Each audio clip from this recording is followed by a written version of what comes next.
Hey guys, welcome to Picture Advantage.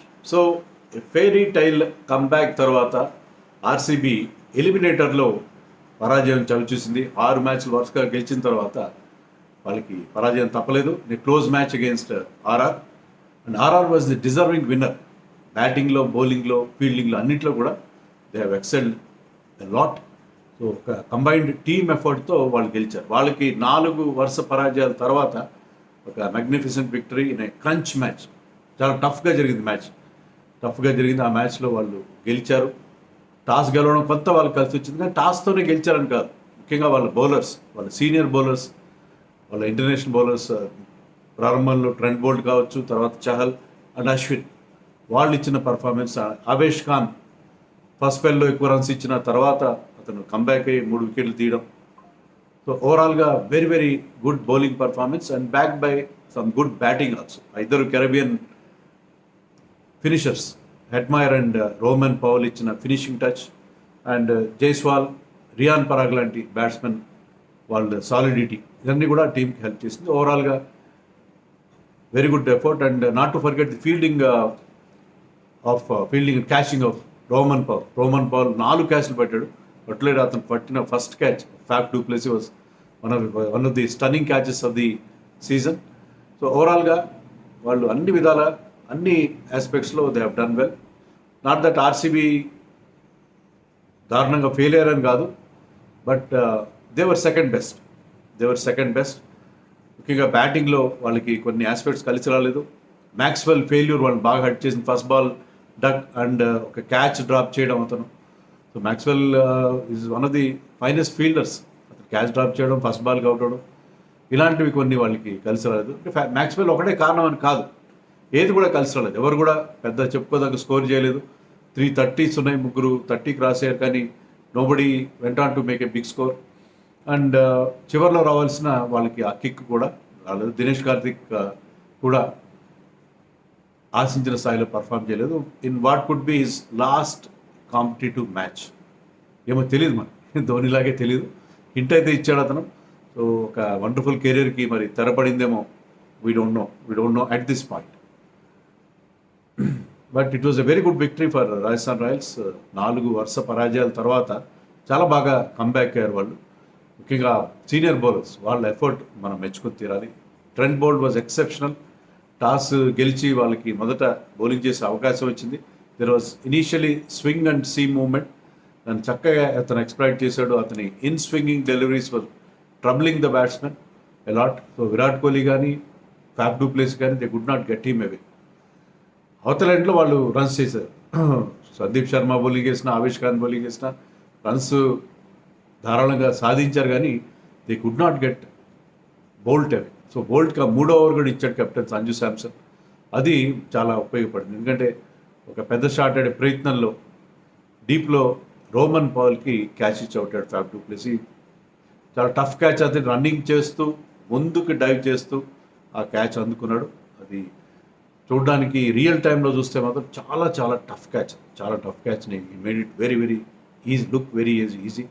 So ఆ catch మ్యాచ్ని మలుపు తిప్పిందని చెప్పాలి. Virat Kohli was looking good. Definitely looking good. మంచి షాట్స్ అతని బ్యాట్ నుంచి చూసాం, స్టన్నింగ్ షాట్స్ చూసాం అప్పట్లాగే. కానీ ఏ స్లాగ్ స్వీప్ అయితే అతనికి ఈ సీజన్లో బోల్డ్ అని రన్స్ ఇచ్చిందో, ఆ స్లాగ్ స్వీపే ఈసారి అతన్ని అవుట్ అయ్యేలా చేసింది. చహల్కి అగేన్స్ట్గా అతను ఆ స్లాగ్ స్వీప్ ప్రయత్నం చేశాడు, but he was caught on the boundary. So ఎప్పుడైతే విరాట్ కోహ్లీ 33కి అవుట్ అయ్యాడో, అతను రెగ్యులర్ స్ట్రైక్ రేట్ కూడా లేదు సార్, 137 అంత స్ట్రైక్ రేట్. ఎందుకంటే ట్రెంట్ బోల్ట్ వేసిన టైట్ స్పెల్తో కొంత బ్రేక్స్ పడ్డాయి. అలాగే అశ్విన్ కూడా after power play started off brilliant. Ashwin was the hero. అతనికే player of the match award కూడా ఇచ్చారు, ఎందుకంటే తను 4 ఓవర్స్లో 19 రన్స్ మాత్రం ఇచ్చాడు. ఆ 19 రన్స్ ఇచ్చి 2 క్రూషియల్ వికెట్స్ తీశాడు. అతను వేసిన 13th over of the innings అది మ్యాచ్ను మలుపు తిప్పింది. 2 రన్స్ ఇచ్చాడు, 2 వికెట్లు. క్యామరన్ గ్రీన్ అండ్ మ్యాక్స్వెల్ ఇద్దరిని వరుస బంతుల్లో అవుట్ చేశాడు. అక్కడ మ్యాచ్ కంప్లీట్గా ఆర్ఆర్ వైపు టర్న్ అయింది. అలాగే ఆర్ఆర్ ఇన్నింగ్స్లో 16th over bowled by Cameron green. అక్కడ ఎక్కువ రన్స్, ఒక 17 రన్స్ ఎన్నో వచ్చాయి, 2 6లు వచ్చాయి. అక్కడ మళ్ళీ మ్యాచ్ మరొకసారి టర్న్ అయింది ఆర్ఆర్ వైపు. Otherwise it was close match. Virat Kohli తర్వాత ఎవరు పెద్ద స్కోర్ చేయలేదు. Rajat Patidar was looking good. అతనికి ఒక లైఫ్ కూడా లభించింది అశ్విన్ బౌలింగ్లోనే. జ్యూరల్లో ఒక క్యాచ్ డ్రాప్ చేశాడు, ఈజీ క్యాచ్ డ్రాప్ చేశాడు. And he and Cameron Green they were going great guns. So వాళ్ళిద్దరు ఆడుతున్నంతసేపు ఆర్సీబీకి ఒక మంచి స్కోర్ 200 వస్తుందేమో అనిపించింది. కానీ వాళ్ళిద్దరూ అవుట్ అయిపోవడం, ముఖ్యంగా నేను చెప్పిన 13th ఓవర్లో గ్రీన్ అండ్ మ్యాక్స్వెల్ అవుట్ అవ్వడంతో వాళ్ళకి ఇబ్బంది ఎదురైంది. మహిపాల్ లమ్రోర్ 36 రన్స్ చేశాడు, 2 4 2 6 కొట్టాడు. He was looking good, but that was not enough. Even Dinesh Karthik 11 మాత్రమే చేశాడు. దినేష్ కార్తిక్ విషయంలో కాంట్రవర్సీ కూడా ఎదురైంది. He was given out LBW against Avesh Khan by the on field umpire. కానీ థర్డ్ అంపైర్ అనిల్ చౌదరి దాన్ని నాట్అవుట్గా ప్రకటించాడు. మనకి దాంట్లో రీప్లే చూస్తుంటే ఏంటంటే క్లియర్గా బ్యాట్ మిస్ అయినట్టుగా అనిపిస్తుంది, కానీ అంపైర్ థాట్ అదర్వైజ్. ఈ డెసిషన్ దాంతో ఏంటంటే ఫిక్సింగ్ అని చెప్పి అక్కడ ట్రెండ్ అవుతుంది. మరి అలాంటి ఫిక్సింగ్ ఉంటే మ్యాచ్ ఆర్సీబీ గెలవాలి కదా. That is a different issue, but it's a poor decision. చాలా పూర్ డెసిషన్స్ చూసాం ఈ ఐపీఎల్లో. ఎంపైరింగ్ సబ్ స్టాండర్డ్గా అనిపించింది. అది ఇండియన్ ఎంపైర్స్ అని అనడానికి లేదు, కొంతమంది foreign umpires, even somebody like Michael Gough కూడా was found wanting on some decisions. So umpiring, ముఖ్యంగా థర్డ్ ఎంపైర్ డెసిషన్స్లో కూడా చాలా తప్పిదాలు మనకి కనిపించాయి. బట్ అది పెద్ద కాస్ట్లీ కాలేదు. దినేష్ కార్తిక్ నాట్అవుట్ ఇవ్వడం వల్ల ఈ స్కోర్ జస్ట్ 11 రన్స్. 172 మాత్రమే బోర్డు మీద పెట్టారు. 172 మాత్రమే బోర్డు మీద పెట్టారు. చహల్, సందీప్ శర్మ రన్స్ ఇచ్చిన చహల్ ఏంటంటే విరాట్ కోహ్లీ వికెట్ తీశారు, అది ఇంపార్టెంట్ కదా. అలాగే ట్రెంట్ బోల్ట్ ఫస్ట్ 3 overs ఎక్సెప్షనల్గా బౌలింగ్ చేశాడు, చాలా తక్కువ రన్స్, 9 runs అని ఇచ్చాడు. And Ashwin was very very tight. Ashwin carrom ball పర్ఫెక్ట్గా యూజ్ చేశాడు. And he did not go for even a single boundary అతని 4 overs, if I'm not wrong. ఒక్క బౌండరీ కూడా ఇవ్వదు. అక్కడ స్క్వీజ్ చేశారు అతను, కొంతవరకు చహల్ కలిసి రన్స్ స్క్వీజ్ చేశారు. And Avesh Khan first 2 overs 33 runs అయితే ఇచ్చాడు. తర్వాత బ్రహ్మాండంగా కంబ్యాక్ అయ్యాడు. చివరిలో అతను 3 వికెట్లు తీయడంతో పాటు రన్స్ కూడా కట్టడి చేశాడు. Everybody contributed brilliantly.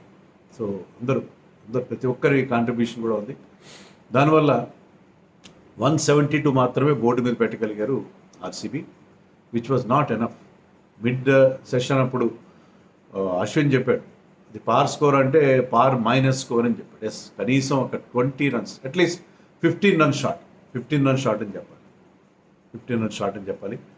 And RR started their innings well. ముఖ్యంగా యశస్వి జైస్వాల్ అంటే పెద్దగా వాళ్ళని ప్రెషర్ లేదు, ఎందుకంటే they need to get only 172. అంటే ఓవర్కి ఎంత కొట్టాలి, less than 8 runs per over. So వాళ్ళు స్లో అండ్ స్టడీగానే బాగానే స్టార్ట్ చేశారు. క్యాడ్మోర్ అంత ఎఫెక్టివ్గా అనిపించమని 4 బౌండరీలు కొట్టాడు, 20 runs చేశాడు. And SSV was good. So ఇద్దరి మధ్య ఒక చిన్న పార్ట్నర్షిప్ మనకు కనిపించింది.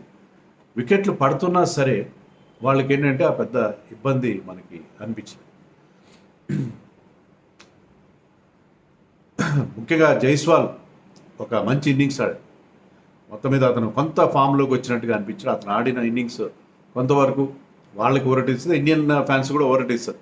పర్లేదు, అతను మళ్ళీ కాస్త గ్రూవ్లో పడ్డాడు. 150 strike rateతో 48 runs చేశాడు అతను. అది వాళ్ళకి కొంతవరకు ఊరట కలిగించిందని చెప్పాలి. But was that enough? And Sanju Samson 17 మాత్రం చేశాడు. కానీ ఏంటంటే వాళ్ళకి చిన్న స్కోర్ చేంజ్ చేసినప్పుడు ఒక 20s, ఈ 17లు 40లు 20లు ఇవన్నీ కూడా చాలా ఉపయోగపడతాయి. బట్ వాళ్ళు ఎట్ వన్ స్టేజ్ 81 for 1. అక్కడి నుంచి జైస్వాల్ అవుట్ అయ్యాడు, సంజు అవుట్ అయ్యాడు, ధ్రువ్ జురెల్ రన్ అవుట్ అయ్యాడు. Brilliant pickup and throw by Virat Kohli from the boundary. Rocket throw, boundary లైన్లో బాల్ పికప్ చేసి without any wasting of time he threw it to the bowler side, and Cameron Green removed the bail. So it was a close decision, but Dhruv Jurel was clearly short of his crease. So 122 for 4 అంత అయిపోయింది. So 81 for 1 నుంచి 124 for 4. అక్కడ వాళ్ళు ఖచ్చితంగా tension కనిపించింది. కానీ Hetmyer వచ్చాడు. Hetmyer గత 2 మ్యాచ్లు ఏమో ఆడలేదు. అతనికి వాజ్ నాట్ వెల్. కానీ ఇక్కడ అతను ఉండడం లాస్ట్ టైంలో కూడా చెప్పాడు, హెట్టి ఈజ్ బ్యాక్, అది మాకు చాలా ఇంపార్టెంట్ అని సంజు శాంసన్ చెప్పాడు. సో ఎప్పుడైతే హెట్మైర్ మళ్ళీ టీంలోకి వచ్చాడో అతని ఇంపార్టెన్స్ చాలా క్లియర్గా కనిపించింది. కొన్ని important striking, some big blows, tension కనిపించింది అక్కడ, ఎందుకంటే టైట్ బౌలింగ్ వేస్తున్నారు. And Riyan Parag is the hero of RR అని చెప్పాలి ఈ సీజన్ మొత్తం. అక్కడ బిగ్ స్టార్స్ ఉన్నారు. కెప్టెన్ సంజు శాంసన్ ఉన్నాడు, జాస్ బట్లర్ ఉన్నాడు, యశస్వి జైస్వాల్ అంటే ఒక అప్కమింగ్ స్టార్ ఉన్నాడు. కానీ this uncap player very consistent and solid through out the season. ఇక్కడ కూడా చాలా ఇంపార్టెంట్ ఇన్నింగ్స్ ఆడాడు. అతను హెట్మైర్ కలిసి ఒక 45 runs అయితే యాడ్ చేశారు. That was the clincher. So ఇక్కడ నేను చెప్పినట్టుగా ఈ 16th over bowled by Cameron Green. అంతవరకు టైట్గా Cameron Green bowled exceptionally tight bowling, wicket కూడా తీశాడు, టైట్ బౌలింగ్ వేశాడు క్యామరన్ గ్రీన్. కానీ 16th ఓవర్లో I think he has given 2 sixers and 1 4. దాంతో 17 runs ఎన్నో వచ్చాయి. అక్కడ మ్యాచ్ మళ్ళీ టర్న్ అయిపోయింది.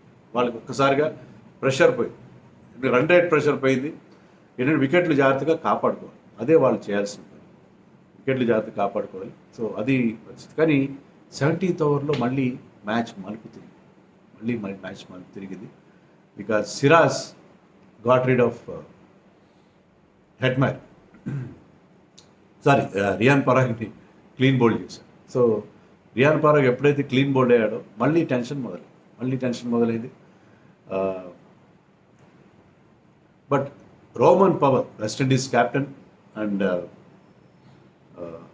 బిగ్ హిట్టర్, అతను ఒక 6, 2 4 కొట్టి హెట్మైర్ కూడా వాళ్ళిద్దరి ఫినిషింగ్ స్కిల్స్, హెట్మైర్ అవుట్ అయినా సరే మనకి Ashwin and Roman power took them to victory with 1 over to spare.